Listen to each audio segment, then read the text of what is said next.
दोस्तों प्रणाम, नमस्कार, सत श्री अकाल। ये ऑडियो बनाने का कारण है कि जो मैंने अपने जीवन से पाया वो सभी को कह सकूं। और भी कारण है, मैं देखता हूं कि 50 साल हो चुके हैं, मर भी गए वो गुरु मंत्र लेके, लेकिन वो कहीं पहुंच नहीं पाए। या तो उनके अंदर दृढ़ संकल्प नहीं था, या फिर वो करना नहीं चाहते थे और उन भेड़ों में शामिल हो गए जो भेड़ें आगे चल रही थी। और गुरु साहब वर्षों से समझाते आ रहे हमें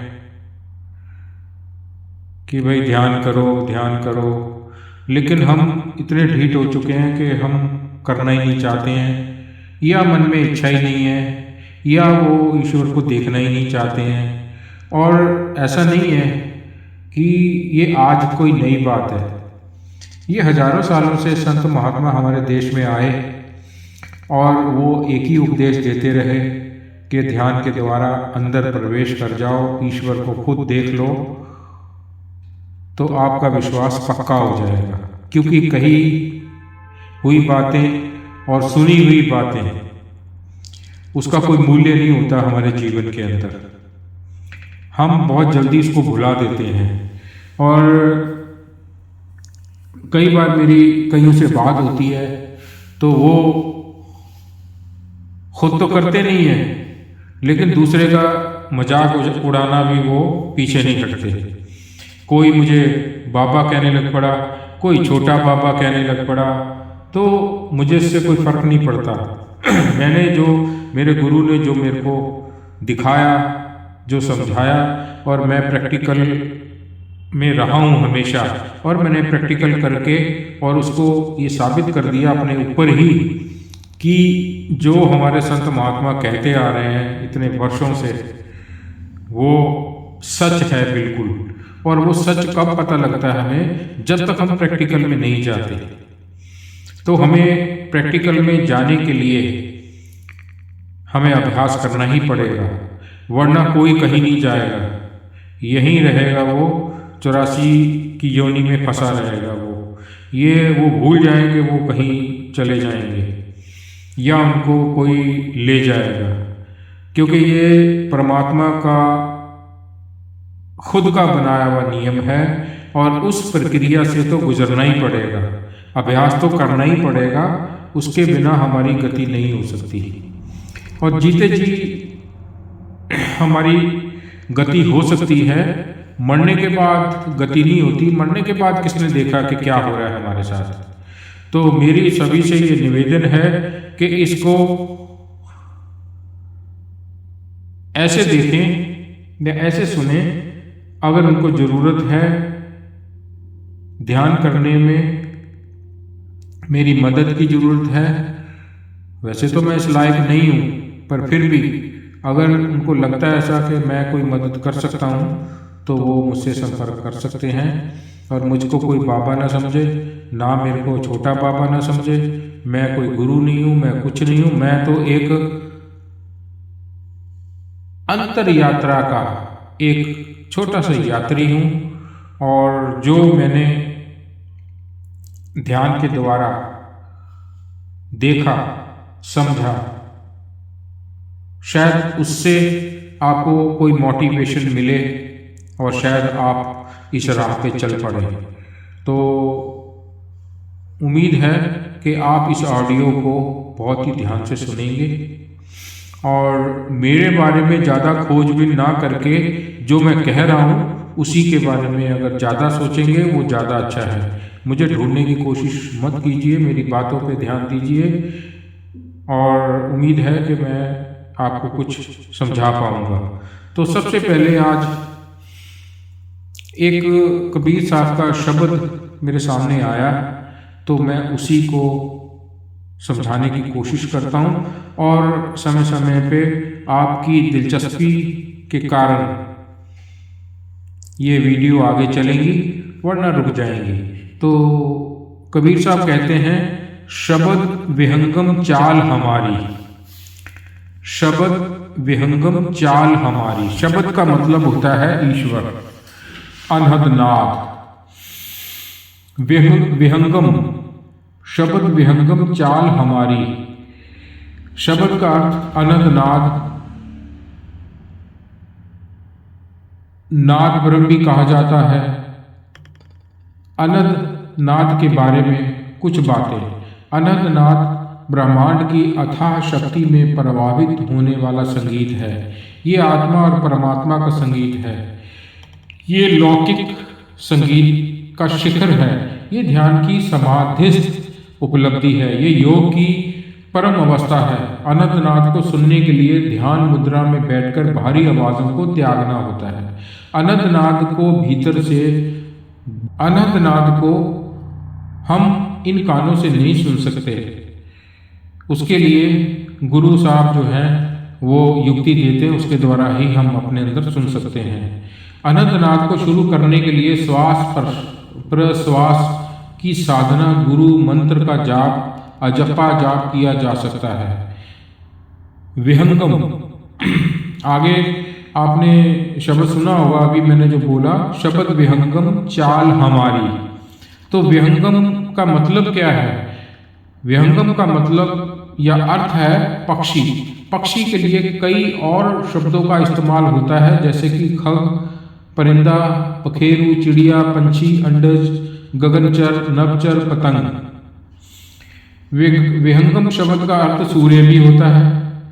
विहंगम शब्द का अर्थ आकाश में विचरण करने वाला भी होता है। विहंगम शब्द का अर्थ समग्र परंतु सरसरी देखने के लिए बारे में भी कहा जाता है। तो विहंगम ऐसा दृश्य जो बहुत ही अभिभूत कर देने वाला हो।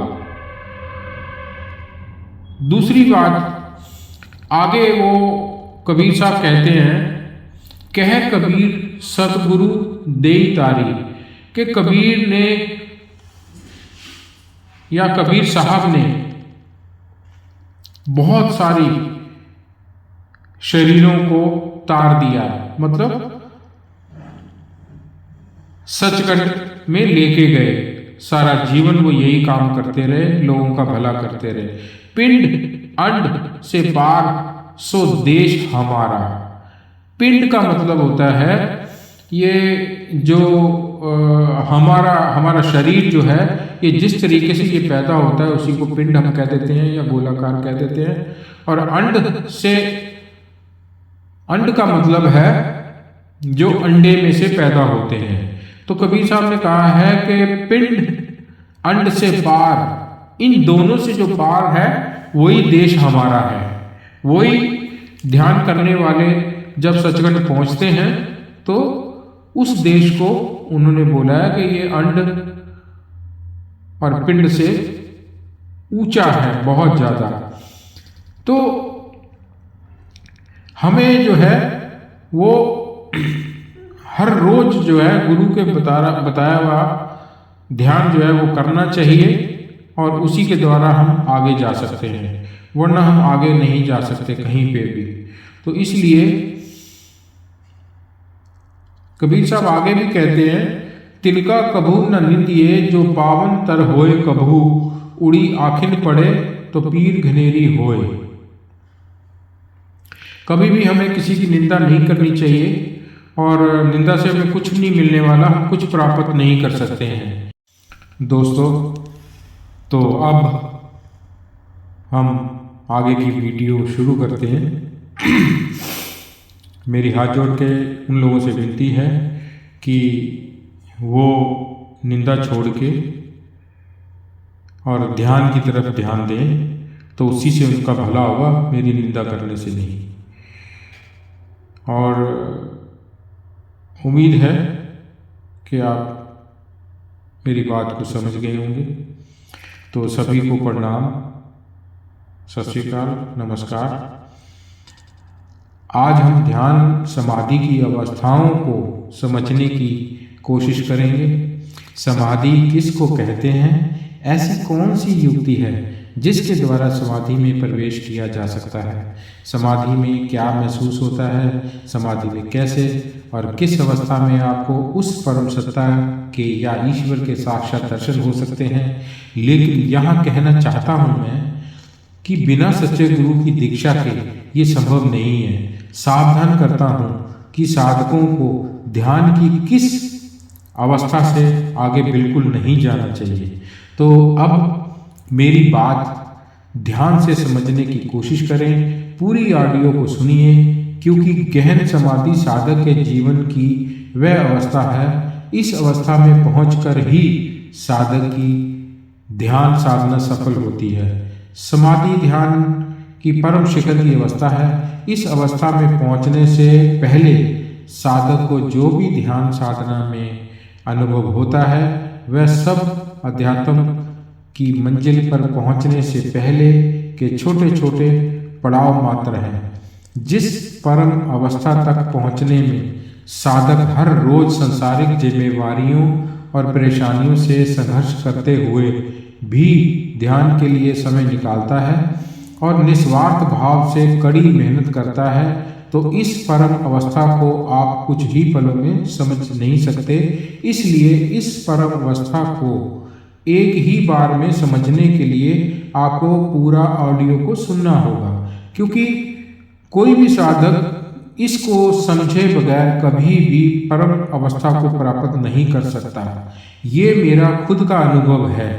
अगर समाधि को बिल्कुल सरल भाषा में समझाया जाए तो समाधि का मतलब है, कबीर साहब ने बहुत अच्छा कहा है, जीवत मरिए भवजल तरिए। जीते जी मृत्यु का अनुभव करना, क्योंकि सभी इंसानों के जीवन का सबसे बड़ा डर है मृत्यु। और मृत्यु से भी डरावना विचार है कि मृत्यु के बाद आखिर क्या होता है। समाधि की अवस्था में आपको यही परम ज्ञान प्राप्त होता है, जिसमें पहुंचकर साधक मृत्यु के डर और जीवन के सभी दुखों, परेशानियों और कष्टों की मुक्ति पा लेता है। इस अवस्था में पहुंचने से पहले आपने जो भी संतों महात्माओं द्वारा दिया गया दुर्लभ ज्ञान सुना होता है, आप खुद इस अवस्था में अनुभव करते हैं। आप जिस भी विधि से ध्यान कर रहे हैं उसका परम लक्ष्य आपको परम अवस्था तक पहुंचाना होता है। गरुड़ पुराण में लिखा है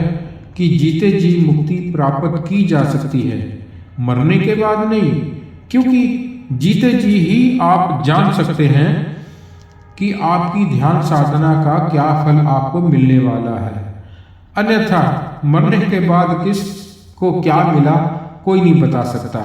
और समाधि में पहुंचना ही साधना का अंत नहीं होता, बल्कि समाधि में पहुंचकर ही आपकी असली आध्यात्मिक यात्रा शुरू होती है। समाधि की भी दो अवस्थाएं हैं। समाधि की पहली अवस्था में लगभग गहरे ध्यान जैसी अवस्था ही होती है। समझने की कोशिश कीजिए कि गहरे ध्यान में आपको सिर्फ एक गहन शांति का अनुभव होता है, जिसके बारे में शब्दों में कहा नहीं जा सकता। लेकिन अगर साधक हर रोज गहरे ध्यान में उतरने का अभ्यास करता है तो वह धीरे धीरे समाधि के पहले स्थान में पहुंचने का अनुभव करने लगता है, जहां वह अंदर से पूरी तरह से जागा हुआ होता है। और एक नए ब्रह्मांड को देखकर तो बहुत हैरानी होती है, विश्वास करना मुश्किल हो जाता है, ये सच है क्या? क्योंकि हमारे सामने एक नई दुनिया होती है। आपको मालूम नहीं है कि अंदर हजारों लाखों ब्रह्मांड हैं और हजारों लाखों तारे हैं और ना जाने कितने अंदर पड़ाव है। ये कहना मुश्किल है। उसका अगर हम विचार करना भी शुरू करेंगे तो कई वर्ष बीत जाएंगे, लेकिन हम उसका पूरा विचार नहीं कर सकते। गहरे ध्यान में आप जितनी देर भी रहते हैं आपको समय, शरीर और विचारों का कोई आभास नहीं होता। लेकिन समाधि के पहले पड़ाव में आप अंदर से चेतना शक्ति के रूप में सब कुछ अनुभव करते हैं। आप खुद को एक अलग से दुनिया में पाते हैं। आप खुद के शरीर को भी ध्यान में बैठे हुए देख सकते हैं। कभी कभी इस अवस्था में कुछ साधक बुरी तरह डर जाते हैं, लेकिन आपको डरने की जरूरत बिल्कुल भी नहीं है, क्योंकि शरीर से आपकी चेतन शक्ति का संबंध हमेशा बना रहता है। इसी अनुभव को शरीर से बाहर निकलने का अनुभव कहा जाता है, जो आपको समाधि की पहली अवस्था में होने लगता है। इस अवस्था में पहुंचकर ही साधक को संपूर्ण विश्वास होता है, जो कि ज्ञान वह बचपन से सुनता आया था, पढ़ता आया था कि उसका असली अस्तित्व आत्मा है, शरीर नहीं। उसका खुद अनुभव साधक इस अवस्था में कर पाता है और इसी अवस्था में आपको अपनी ईश्वर और आपके सच्चे गुरु के दर्शन होते हैं। लेकिन उनको जिन्होंने पहले से ही गुरु दीक्षा ली हुई है, और जिन दोस्तों को गुरु दीक्षा नहीं प्राप्त हो पाई किसी भी कारण से, तो उन्हें इस अवस्था में अपने होने वाले गुरु के दर्शन होते हैं। जो साधक पूछते थे कि गुरु के बिना ज्ञान की किस अवस्था तक जाया जा सकता है, तो यही वह समाधि की पहली अवस्था है, जहां तक आप बिना सद्गुरु के भी जा सकते हैं। इस अवस्था से आगे साधक को बिना सच्चे गुरु के साथ जाना चाहिए। समाधि के इस पहले स्थान या पड़ाव तक पहुंचने में आपको कितना समय लग सकता है, ये बताना तो मुश्किल है मेरे लिए। मुझको तो पहले दिन ही बहुत कुछ पता चल गया था, और ये आपकी ध्यान साधना व आपके मन की अवस्था पर निर्भर करता है। समाधि की पहली अवस्था में लगातार अभ्यास करने से फिर आखिरकार ईश्वर की कृपा व सच्चे गुरु की दया दृष्टि से वह दिन आ जाता है जहां आप संपूर्ण समाधि में उतरने के लिए तैयार हो जाते हैं। इस अवस्था में पहुंचने तक आपको दिव्य प्रकाश व अनंत नाद का सहारा होता है। आपके सभी अनुभव सभी सुखदायी होते हैं। आप अनंत नाद की दिव्य ध्वनियों का आनंद लेते हैं, लेकिन लगातार दिव्य प्रकाश भी होता है। वह अनंत नाद के ऊपरी मंजिलों के संपर्क में रहकर अभ्यास करने से अचानक ये दोनों दिव्य शक्तियां आपको अपनी ओर खींचने लगती हैं। आपको महसूस होता है जिसे आप दिव्य प्रकाश और अनहद नाद के साथ कहीं बाहर चले जा रहे हैं, लेकिन उस समय ध्यान की इतनी गहरी अवस्था में होने के बावजूद भी आपको ऐसा महसूस होता है जैसे आप मरने वाले हैं। आप किसी अंधेरी खाई में गिरते जा रहे हैं और साधक डर के मारे कांप उठता है, पूरा शरीर पसीने से लथपथ हो जाता है और साधक डर के मारे आंखें खोलने को मजबूर हो जाता है ताकि जान सके कि वाकई वह जीवित है या नहीं। इसी बिंदु पर साधक की सबसे बड़ी या कड़ी परीक्षा होती है कि उसे ईश्वर ये अपने सद्गुरु पर कितना भरोसा है, उसके मन में आत्मज्ञान प्राप्त करने की कितनी भूख, कितनी जिज्ञासा व प्रेम है। क्या वह आत्मज्ञान प्राप्त करने व संपूर्ण सत्य को जानने के लिए बिना पानी के मछली की तरह तड़प रहा है? क्योंकि इस अवस्था में वही साधक खुद को दिव्य प्रकाश व अनंतनाद को सौंप सकता है, जिसका मन अपने सद्गुरु व ईश्वर के निस्वार्थ प्रेम से और बिरहा से भरा पड़ा हो। इसी अवस्था में पहुंचकर समझ आता है कि सभी माफ करना कि सभी संतों महात्माओं की वाणी में और ग्रंथों में प्रेम और विरह को इतना महत्व क्यों दिया गया है। ऐसी अवस्था में अगर आप हैं तो आपको अपने सद्गुरु पर संपूर्ण भरोसा रखते हुए हर रोज धीरे धीरे खुद को उन दिव्य शक्तियों के साथ जाने देना चाहिए। आपको आखिर में सिर्फ और सिर्फ आपके सद्गुरु व ईश्वर का प्रेम ही उस अंधेरी खाई में गिरने की हिम्मत देता है। एक्चुअली में वो खाई नहीं होती, हमारी रूह जब ऊपर चढ़ रही होती है, लेकिन हमें आभास होता है कि हम किसी खाई में गिर रहे हैं, पर ऐसा होता नहीं है। और सद्गुरु की कृपा दृष्टि बरस रही हो तो किसी दिन एक दिव्य आवाज सुनाई देती है कि आगे चलो, घबराओ मत, मैं तुम्हारे साथ हूँ। और साधक जन्मों से जो अपने प्रियतम से बिछड़ा हुआ होता है, अपने सद्गुरु व ईश्वर के प्रेम में वह आखिरी छलांग लगा देता है। जैसे एक पतंगा दीपक की लौ के प्यार में अपनी जान की बाजी लगा देता है और दूसरी तरफ पूरा ब्रह्मांड आपके स्वागत में खड़ा मिलता है। और समाधि की उस अवस्था में आंसुओं की धारा फूट पड़ती है। जन्मों जन्मों से बिछड़ी हुई आत्मा अपने असली घर जाने का सफर शुरू करती है। इससे ज़्यादा नहीं बताया जा सकता। इस वीडियो को बनाने का लक्ष्य नए साधकों को संपूर्ण समाधि में उतरने के लिए प्रेरित करना है कि सिर्फ आपके साथ ही ऐसा नहीं हो रहा। जिसने भी उस प्रीतम प्यारे को, सद्गुरु प्यारे को पाया, उसे इस दौर से गुजरना ही पड़ता है। जो साधक कभी इन अवस्थाओं में नहीं है, उनको हर रोज नियम और पूरे प्रेम से ध्यान करना चाहिए।